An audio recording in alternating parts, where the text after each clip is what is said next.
Madam madam madam ಯಾಕೆ ಹಂಗೆ ಬಂದ್ಬಿಟ್ರಿ? ಯಜಮಾನ್ ಹೇಳಿದ್ರೆ ತಪ್ಪೇನಿದೆ? ಏನ್ ಸುಬ್ಬು ನೀನು ಹೀಗೆ ಹೇಳ್ತಿದ್ಯಾ? ಎಲೆಕ್ಷನ್ ಅಲ್ಲಿ ನಿಲ್ಲೋದೇನ್ ತಮಾಷೆನಾ? ಅದನ್ನ ನಾನು ಹೇಳ್ತಾ ಇರೋದು ಮೇಡಮ್. ಈಗ ಯಜಮಾನ್ರು ಮತ್ತೆ ನಂದಿನಿ ಅಮ್ಮರು ಸೇರಿ ಒಂದು ನಿರ್ಧಾರಕ್ಕೆ ಬಂದಿದ್ದಾರೆ ಅಂದ್ರೆ ಅದು ತಮಾಷೆ ಆಗಿರುತ್ತಾ? ಇಲ್ಲ ಮೇಡಮ್, ಅದರಿಂದ ಒಂದು ದೊಡ್ಡ ಯೋಚನೆ ಇರುತ್ತೆ. ನನಗೆ ಅವ್ರ ಮೇಲೆ ನಂಬಿಕೆ ಇದೆಯಪ್ಪ. ಅದಿರ್ಲಿ ಸುಬ್ಬು, ಆದ್ರೆ ನಾನು ಎಲೆಕ್ಷನ್ ಅಲ್ಲಿ ನಿಂತ್ರು ಗೆಲ್ಲಕ್ಕಾದ್ರೂ ಆಗತ್ತಾ? ಮೇಡಮ್, ಸೋಲೋದು ಗೆಲ್ಲೋದು ಮುಂದಿನ ಮಾತು. ನಿಮಗೆ ಒಳ್ಳೆ ಗುಣ ಇದೆ, ಜನರಿಗೆ ಒಳ್ಳೇದು ಮಾಡಬೇಕು ಅನ್ನೋ ಛಲ ಇದೆ, ದೇವರ ಆಶೀರ್ವಾದ ಇದೆ ಮೇಡಮ್. ನಿಮಗೆ ಮನೆಯವ್ರ ಬೆಂಬಲ ಇದೆ, ದೊಡ್ಡ ಮನೆ ಕುಡಿ ಅನ್ನೋ ಹೆಸರಿದೆ. ಅದಕ್ಕಿಂತ ಹೆಚ್ಚಾಗಿ ನಿಮ್ಮ ಜೀವನದಲ್ಲಿ ಮೊದಲನೇ ಸಲ ನಿಮ್ಮ ತಂದೆ ತಾಯಿ ಸೇರಿಕೊಂಡು ನಿಮ್ಮ ಬಗ್ಗೆ ಒಂದು ನಿರ್ಧಾರ ತೊಗೊಂಡಿದ್ದಾರೆ. ಅದನ್ನು ತಳ್ಳಿ ಹಾಕಬೇಡಿ ಮೇಡಮ್.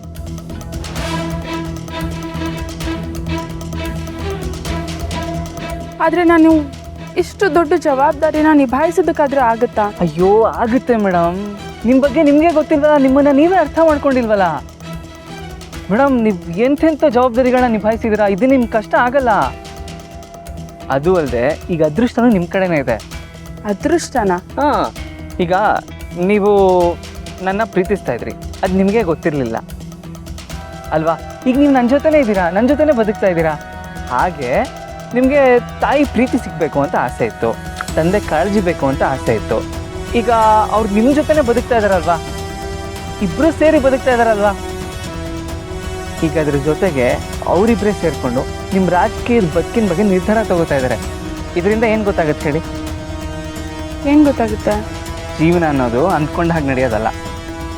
ದೇವರ ಆಶೀರ್ವಾದ ಹೊಂದಿದ್ರೆ ಅಂದ್ಕೊಂಡಿದ್ದಕ್ಕಿಂತ ಜಾಸ್ತಿ ಸಿಗುತ್ತೆ. ಈಗ ನೀವು ರಾಜಕೀಯಕ್ಕೆ ಬರಬೇಕು ಅಂತಲೇ ಏನೂ ಅಂದ್ಕೊಂಡಿರಲಿಲ್ಲ. ನನಗನ್ನಿಸ್ತಾ ಇದೆ ಯಜಮಾನರು ಮತ್ತು ನಂದಿನಿ ಅವರು ತೊಗೊಂಡಿರೋ ಡಿಸಿಷನಿಂದ ಮುಂದೆ ಒಂದಿನ ರಾಜಕೀಯದಲ್ಲಿ ದೊಡ್ಡ ಶಕ್ತಿಯಾಗಿ ಬೆಳಿತೀರಾ ಅಂತ. ಬನ್ನಿ ಮೇಡಮ್, ಸೈನ್ ಮಾಡಿ.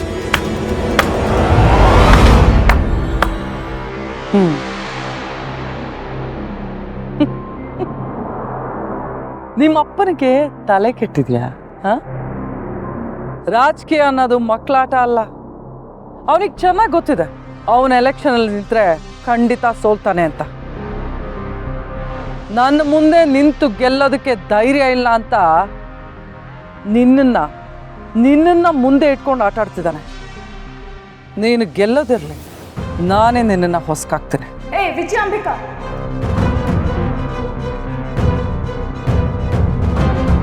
ಅಪ್ಪ ಯಾಕೆ ಗೊತ್ತಾ ನನ್ನನ್ನ ಎಲೆಕ್ಷನ್ ಅಲ್ಲಿ ನಿಂತ್ಕೊ ಅಂತ ಹೇಳಿದ್ದು? ಆಫ್ಟರ್ ಆಲ್ ಒಂದು ಗುಳ್ಳೆ ನರಿನ ಎದುರಿಸೋದಕ್ಕೆ ಸಿಂಹನೇ ಬರ್ಬೇಕಾಗಿಲ್ಲ. ಧೈರ್ಯ ಇರೋ ಚಿರತೆ ಇದ್ರೂ ಸಾಕು, ಸಿಕ್ತಾಕ್ಬಿಡುತ್ತೆ. ನಿನ್ನಂತವಳನ್ನ ಸೋಲ್ಸೋದಕ್ಕೆ ನಮ್ಮಪ್ಪ ಯಾಕೆ ಎಲೆಕ್ಷನ್ಗೆ ನಿಂತ್ಕೋಬೇಕು? ನಿನ್ನನ್ನ ಬೆಚ್ಚಿ ಬೀಳ್ಸೋದಕ್ಕೆ ಭೂಕಂಪನೇ ಬರ್ಬೇಕಾಗಿಲ್ಲ. ಈ ಶ್ರಾವಣಿ ಗುಡುಗು ಸದ್ದು ಕೇಳಿದ್ರೇನೆ ನೀನ್ ನಡ್ಗ ಹೋಗ್ತೀಯ. ನಡಿ ಸುಬ್ಬು, ನಾನು ಎಲೆಕ್ಷನ್ಗೆ ನಿಲ್ತೀನಿ.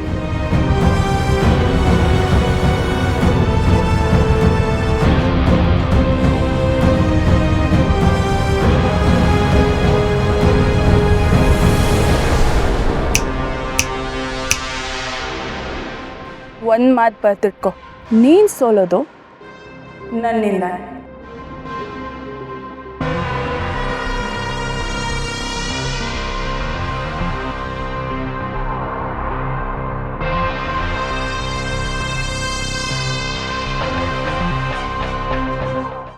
ಏನು ಯೋಚನೆ ಮಾಡ್ದೆಮ್ಮ? ನಾನು ಎಲೆಕ್ಷನಲ್ಲಿ ನಿಲ್ತೀನಿ. Very good. ಬರೀ ನಿಲ್ಲೋದಷ್ಟೇ ಅಲ್ಲ, ಗೆಲ್ತೀನಿ. ನಿಮ್ಮ ಹೆಸರಿಗೆ, ಅಮ್ಮನ ಹೆಸರಿಗೆ, ಅಜ್ಜಿ ತಾತನ ಹೆಸರಿಗೆ, ಸಾಲಿಗ್ರಾಮಕ್ಕೆ ಗೌರವ ತರ್ತೀನಿ. ಯುದ್ಧ ಅರ್ಜುನ ಮಾಡಿದ್ರು ಸಾರಥಿಯಾಗಿದ್ದದ್ದು ಶ್ರೀಕೃಷ್ಣ ಪರಮಾತ್ಮ. ಸಾಕ್ಷಾತ್ ಆ ಭಗವಂತನೇ ಸಾರಥಿಯಾಗಿದ್ದಾಗ ಯಾರು ತಾನೇ ಗೆಲ್ಲಲ್ಲ ಹೇಳಿ? ಈಗ ಭಗವಂತರ ರೂಪದಲ್ಲಿ ನಂದಿನಿ ಅಮ್ಮವರು ಯಜಮಾನರು ಸಾರಥಿಯಾಗಿದ್ದಾರೆ. ನಿಮ್ಮ ಬತ್ತಳಿಕೆಯಲ್ಲಿ ಬ್ರಹ್ಮಾಸ್ತ್ರ ಥರ ನನ್ನ ಮಗ ಸುಬ್ಬು ಇದ್ದಾನೆ. ಒಳ್ಳೆತನದ ಕವಚ ಇದೆ. ಇನ್ಯಾಕೆ ಚಿಂತೆ? ಯುದ್ಧ ನಡೀಲಿ, ಗೆದ್ದೇ ಗೆಲ್ತೀರಾ. ಹೋಗಮ್ಮ.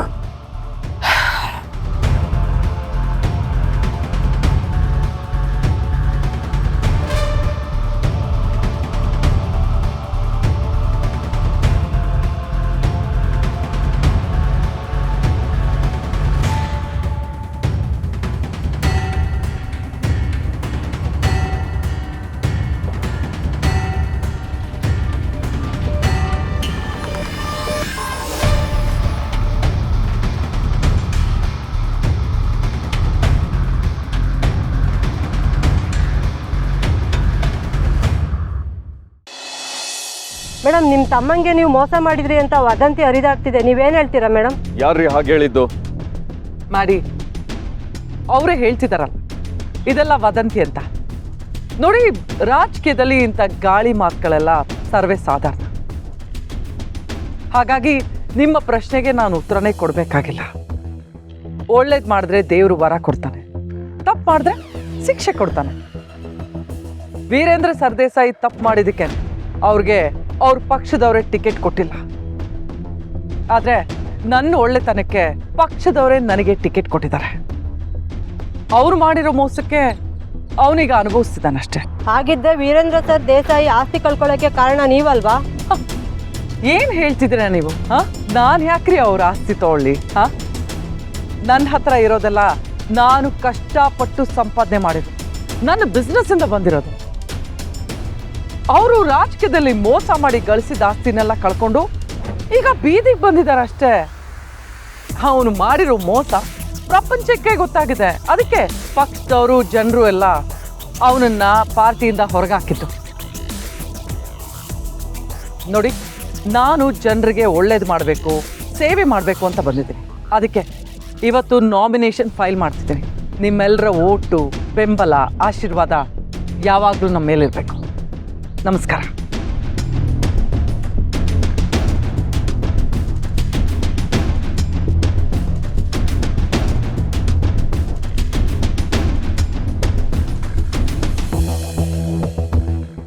ನಮಸ್ಕಾರ. ನಾಮಿನೇಷನ್ ಎಲ್ಲ ಫೈಲ್ ಆಯಿತು. ಈ ಸಲ ಎಲೆಕ್ಷನ್ಗೆ ನಾನು ನಿಲ್ತಾ ಇಲ್ಲ, ನನ್ನ ಮಗಳು ಶ್ರಾವಣಿ ನಿಲ್ತಾ ಇದ್ದಾಳೆ.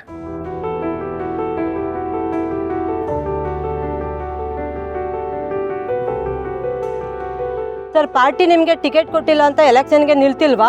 ಜನಗಳ ಮುಂದೆ ಎಲೆಕ್ಷನ್ ನಿಲ್ಲೋದಕ್ಕೆ ಪಾರ್ಟಿ ಒಂದು ನೆಪ ಅಷ್ಟೇ. ನನಗೆ ಜನಗಳ ಮೇಲೆ ಅಪಾರವಾದ ನಂಬಿಕೆ ಇದೆ. ಸರ್, ನಿಮ್ಮ ಮೇಲೆ ಭ್ರಷ್ಟಾಚಾರದ ಆರೋಪ ಇದೆ, ಅದಕ್ಕೆ ನೀವು ಎಲೆಕ್ಷನ್ಗೆ ನಿಲ್ತಿಲ್ಲ ಅಂತ ಜನ ಮಾತಾಡ್ಕೊಳ್ಳಲ್ವಾ? ಆರೋಪ ಇದ್ದಿದ್ದು ನಿಜ, ಆದರೆ ಈಗಿಲ್ಲ.